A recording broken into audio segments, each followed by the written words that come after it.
Anong ano ka ba? Anong grade ka ba? College po. College ka na. Anong ano mo? Anong course mo? Political science po. Gusto mong maging abogado? Ilan lang naman na din po kaming nag-aaral ng college dito eh. Oo. Ba't ganito yung buhay? Ba't parang ang ganda ng ngiti mo, ate?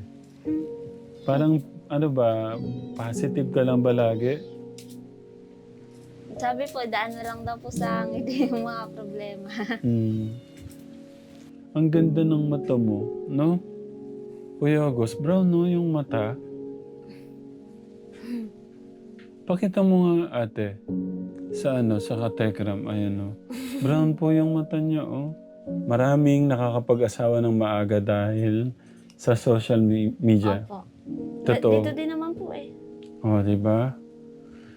Meron Kaya, pong 11 years old po dito, may asawa na. Ha? Nag-asawa po ng 11 years old, parang po siya. Nasaan? Wala na po dito eh, nadala na po ng asawa niya sa lugar ng asawa niya. Nako. 11. Yung asawa po ng kuya ko, Ilan taon? 13 po ata, 12. What? Nasaan? Ano po kila mama? Sa taas.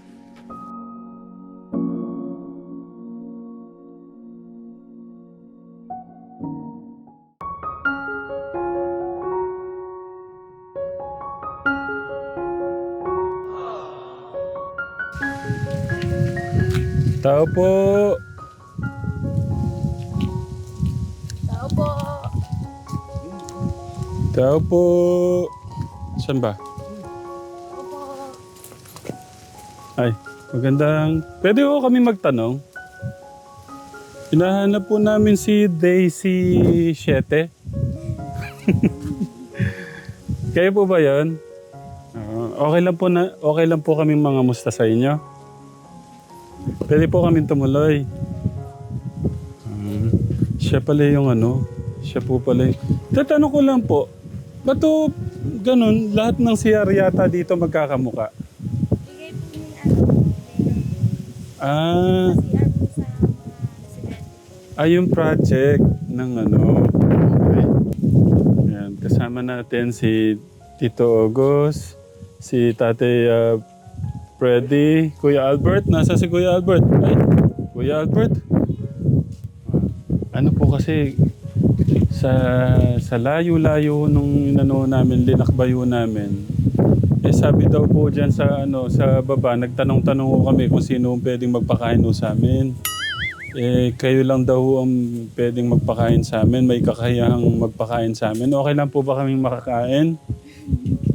Kasi yung isa kasama namin namamayat na po. Oh. Dito po, may ako. Okay lang po ba kami tumuloy dyan? Tay, dito daw tayo. Dito tayo tumuloy. Ilan taon na po kayo? 21 po. 21? Sino kasama mo? Ako po. Ikaw lang dito? Si Bunso po, wala po dito eh. Ilan ba kayo magkakapatid? 3 po. Si mama at papa mo? Andun po sa taas eh, ano po ng taniman. Yung hanap buhay nila. Oh, okay lang bang Ano ba yung pwede naming makain? Gutom na kami. Kaya. Kumusta yung buhay niyo rito, ate? Nakakaraos naman po. Okay. Galing kami sa baba nagtatanong-tanong kami ng mga estudyante nga na smart, mga mababait na bata, ganun. Sabi nila, ikaw daw, mga pasang-awa. Hindi, joke. Joke lang. Ikaw daw, sabi nga, ayun siya, nag-aaral yun. Pero hindi namin alam kung anong grade. Anong grade ka ba? College po. College ka na. Anong course mo?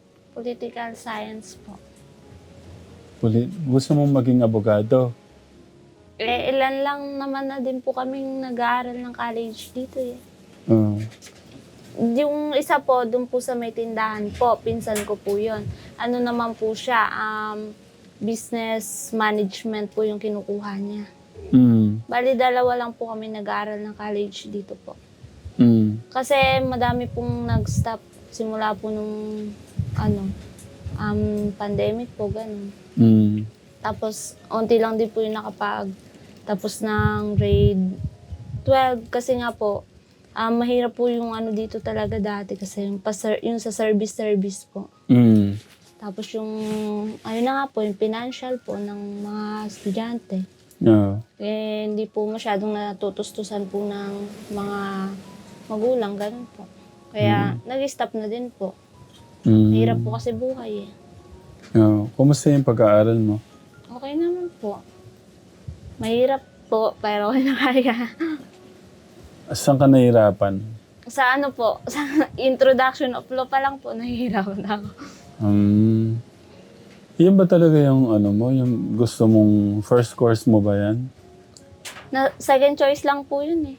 Kasi po, nung nag-take po kami ng entrance exam po, criminology po talaga yung kukunin ko. Tapos nakapasa naman po ako sa entrance exam. Kaso nga lang po, yung may mga bakar-bakar po. Hindi po na-announce sa amin na, inap na po pala yung slot ng criminology. Hanggang 500 lang po kasi sa criminology. Ang available na lang po nun, AB English po, at saka, political science. So, dahil nalalapit na naman po sa ng gobyerno, nag-political science na lang po ako. Okay. Okay, kung bibigyan ka ng pagkakataon, kasi alam ko pagka-graduate mo dyan, hindi ka naman abogado kagad eh. Opo. 8 years ba yung ganyan? 5 years, bali 8 years nga po kapag kimuha ka pa po ng Ng masteral. Okay, bibigyan ka ng pagkakataon, magmamasteral ka ba? Pag kinaya po, pag kaya pa po. Anong hanap buhay ng mama at papa mo? Nagtatanim lang po. Ng mga gulay-gulay po, gano'n. Nagtatanim po sila ng kamote, gano'n. Tapos, mga maibibenta pong gulay, mga saging po, gano'n. Nagtatanim din po sila.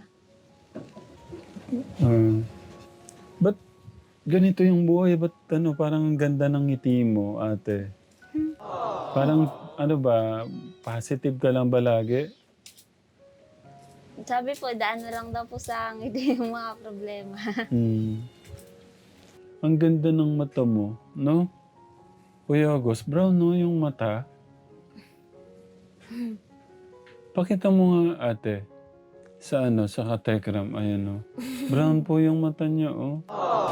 Kumusta yung mga kabataan dito, ate? Yan yung gusto ko ding malaman eh. Kumusta yung mga kabataan dito sa lugar niyo? Kasi may mga napupuntahan tayo, yung mga kabataan palasagot na sa mga magulang. May mga bad words na, parang namumulaklak na yung bibig pagka sa mura. Kumusta yung mga kabataan dito?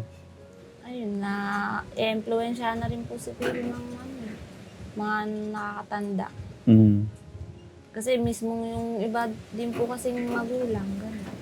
Hindi po naalagaan ng tama. Kaya matitigas na rin po yung ulo.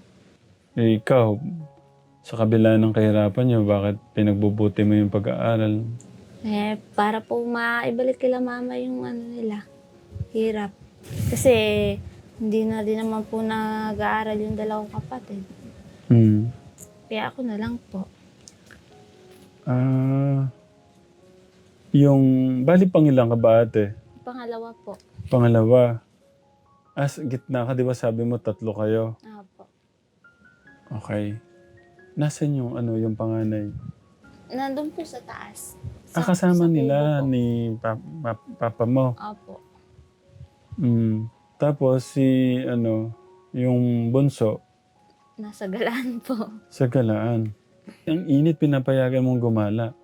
Matigas po ulo nun. Ginagawa niya po gusto niyang gawin. Grabe nung ano. Parang kung makakalas yung bahay niya, no?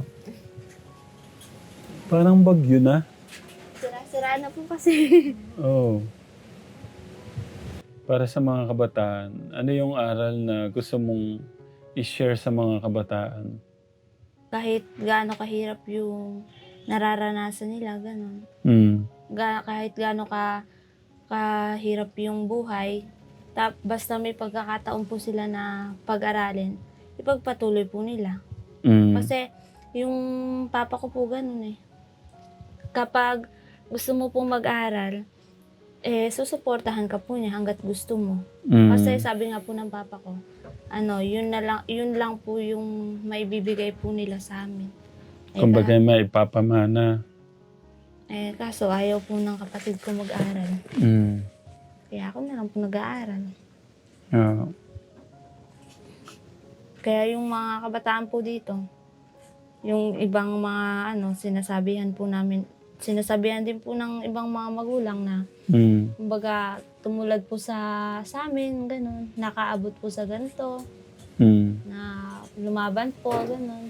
Huwag baliwalain yung pagkakataon na binibigay ng mga magulang nila kasi hindi naman daw po yun permanente. Ganun po yung sinasabi sa amin. Kaya pinagpapatuloy po hanggat kaya. Kung gusto mag-aral, susuporta ng papa mo, mama mo. Ano yung gusto mo sabihin kay mama at papa mo? Anong tawag mo sa kanila, nanay, tatay? Mama, papa po. Mama, papa, okay. Nahihiya po ako. Ba't ka mahihiya? Baka maiyak po ako. Sabi ko po, salamat kasi nakarating ako dito. Ganun po. Tsaka nararamdaman naman po daw nila na nagsisikap po ako. Pero pinagbubutihan mo. Opo. Okay. Sabi nga po nila papay hindi man daw po makukuha sa sobrang taas na grade para maabot mo yung pangarap mo eh. Basta pagpatuloy mo lang. Kung hanggang saan po yung kaya, edi pagpatuloy lang daw po. May pangarap ka bang makalayo dito sa bundok? Opo. Bakit? Kasi mas okay po na parang pumunta po sa ibang lugar ganun. Kasi, pero maganda din naman po dito. Ayun nga lang po, kapag po halimbawa ako, nagkaroon na po ng trabaho, gano'n. Kung mag-i-stay lang naman po ako dito, hindi po ako makakapundar, gano'n. Wala pong magiging yung pinagtapusan ko, gano'n. Kaya, may posibilidad din po na lumayo, gano'n. Nasa baba po kasi yung magagandang opportunity. Wala dito. Wala sa taas. Ano yung pananaw at prinsipyo mo sa buhay? Basta po magtiyaga lang po. Maging masipag, maging matyaga. Tapos, kahit anong hirap tapos na nararanasan, nandiyan naman po si God eh. Sa kapit lang po ng kapit, hanggat kaya. Ibig sabihin, first year college ka pa lang. Second year na po. Second year college, sorry. Sino lahat tumutustos ng mo? Mama at papa mo lang? Si mama po, tas si papa, tas yung boyfriend ko po. May boyfriend ka na? Nga po. Ilan taong ka na ba? 21 po. Late ka nag-aral. Nag-stop po ako ng dalawang taon yata, sabi po nila mama. Kasi po, dati daw, dito po kasi ako nag-elementary. Kasi madalang nga lang po may magtiyaga dyan. Kasi nga po, dati yung lugar na to is, yung pangit po yung daan. Tapos palagi po maputik, ganun. Hindi nga po nakakaahon yung motor. So, may teacher po dyan, isa. Siya lang po mag-isa. Tapos, ayun, halo-halo na po yung mga estudyante. Tapos siya nagtuturo.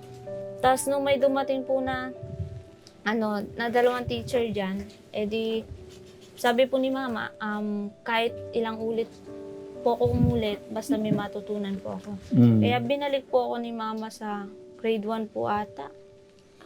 Ah, Hindi ko po matandaan grade 2, ganun po. Binalik po ako ni mama. Tapos hanggang sa, ayun po, nagpatuloy. Anong niya? Anong trabaho niya? Ano po, teacher po. Ah, teacher dito. Saan siya teacher? Sa ano po, San Miguel. Ah, okay. Mabait. Okay naman po, mabait naman. Ilang taon nung gap niyo? 4 po. Ah, bata pa din. Ano po, parang new ano pa lang po siya eh. New graduate. New graduate. Anong nagustuhan mo sa boyfriend mo? Ano po, mabait, ganun. Tapos maano din po siya, masikap. Saan mo nakilala? Dito din, ang boyfriend mo? Hindi po. Saan? Sa Facebook po. Ah, kaya dahilan din yung Facebook, yung mga social media. Kaya, di ba? Aminin mo na, maraming nakakapag-asawa ng maaga dahil sa social media. Opo. Totoo. Dito din naman po eh. Oh, di ba? Meron pong 11 years old po dito, may asawa na. Ha? Nag-asawa po ng 11 years old pa lang po siya. Nasaan? Wala na po dito nadala na po ng asawa niya sa lugar ng asawa niya. Nako. 11. Yung asawa po ng kuya ko, Ilang taon?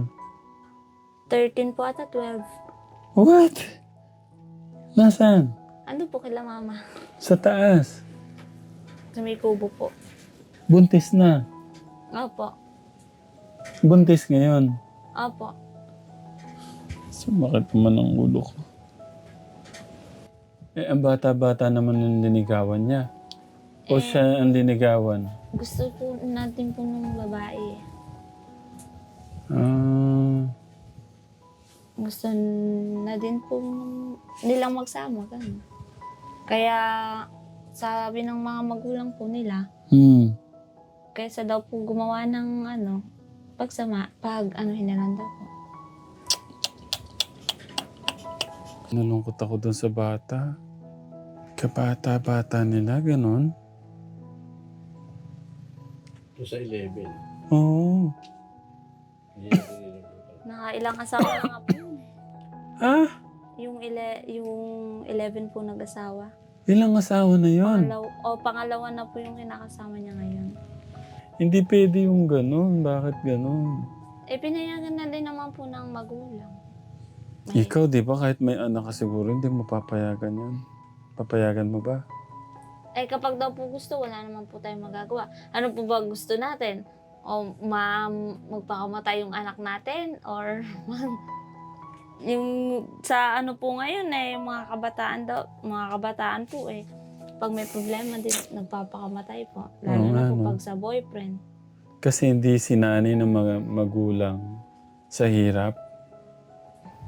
Pero ang galing lang, no? Meron ka ng scholar kay Mayor, scholar ka pa rin sa school nyo. Sa school nyo, magkano binibigay? Kumbaga, yung sa scholar po namin sa school, kumbaga, yun na po yung para wala po kami Okay. kumbaga, wala po kaming ibigay na bayad po sa school namin. Natanong ko yun kasi nga, kaya sa amin, ang isa sa mga rules, walang boyfriend.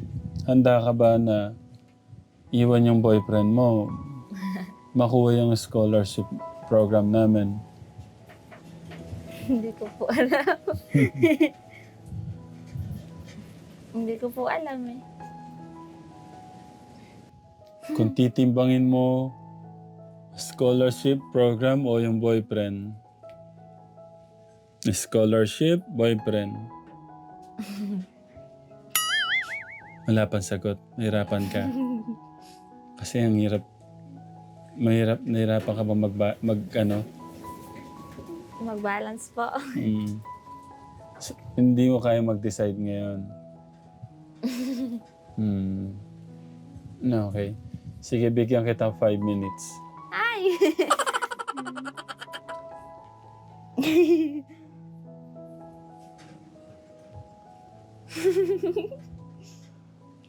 Boyfriend scholarship program. Pero kung titignan mo si ate, hindi siya mukhang sa bundok eh, no? Mm.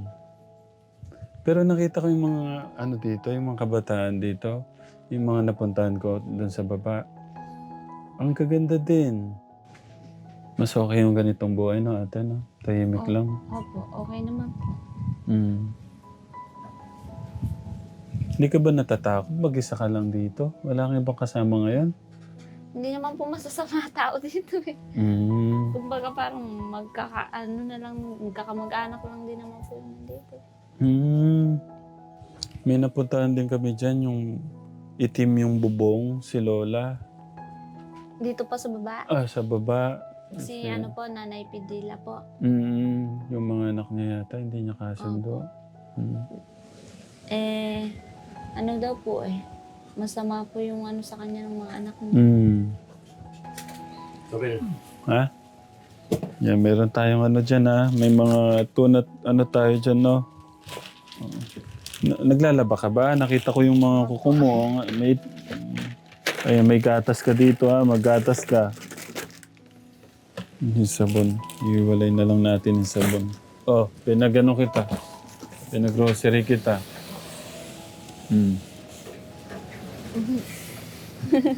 Wala kang gatas. Ayan. Maggatas ka mamaya para mas tumalino ka. Thank you po. Welcome, ate. Okay.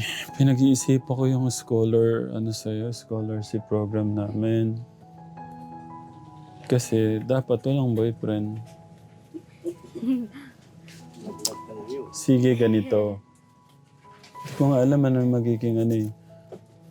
Babalikan kita makalawa kasi babalik kami. Wala ka bang ano? Pagbalik namin, wala ka bang gustong pabili sa amin, ate? Wala po. Baka may gusto kang pabili. Hindi naman po ano. Ang dami nyo na nga pong dala eh. Hindi, wala yan. Ano yan? Malit na bagay. Pagmamahal ng ating Diyos sa inyo.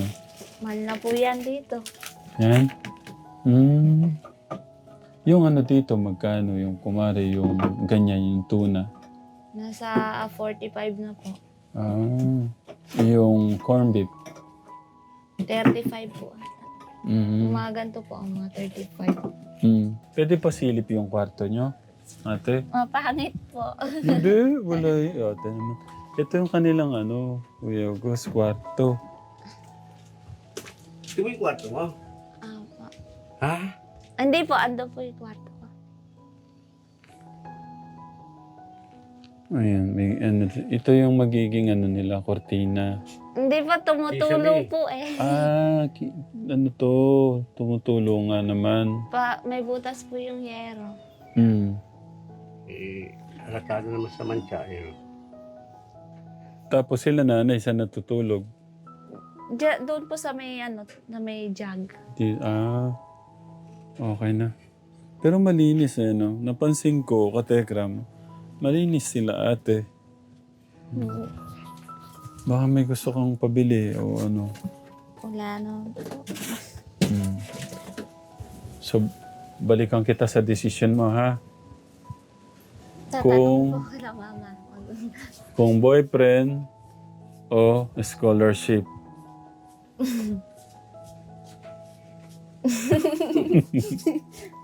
Paano? Ano na kami? Para makauwi na kami. Thank you po. Welcome, ate. Thank you sa kwento ng buhay. Wala ka talagang gustong pabili. Wala po. Okay.